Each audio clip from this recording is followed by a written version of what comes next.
Dan Bellicky, and I'm 60 years old, and I love the Lord Jesus Christ, and I just wanted to give a brief testimony about what God has done in my life.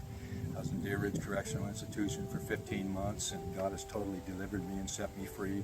Alcohol, drugs, pornography, cigarettes, anger, bitterness, hate, wrath, all these things, and I just give God all the glory for the mighty miracles that He's done.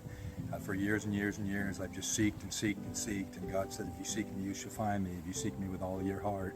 And I had seeked the Lord with all my heart for years and years and years and years, and just finally, being in Deer Ridge, I was totally delivered and set free from so many things that God is so awesome in my life that I just wanted to give a testimony that He can do this in your lives, that He is so awesome and great and wonderful. As we seek Him with all our heart, He will diligently meet us in every need in every way in our lives. I just do give Him all the praise and the glory, and I just thank Him for His deliverance and for His healing. He has blessed me so much when I've gotten out of prison that is just, eye has not seen and ear has not heard, mind understood the great things that He does have for all of us who will diligently seek after Him and love Him.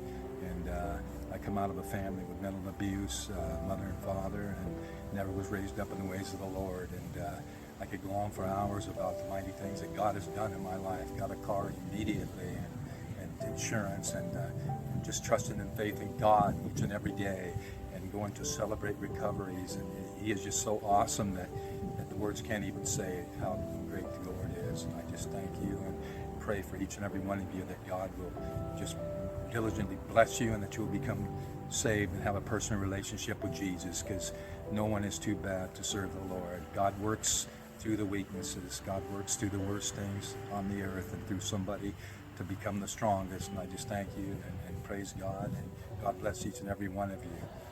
Thank you.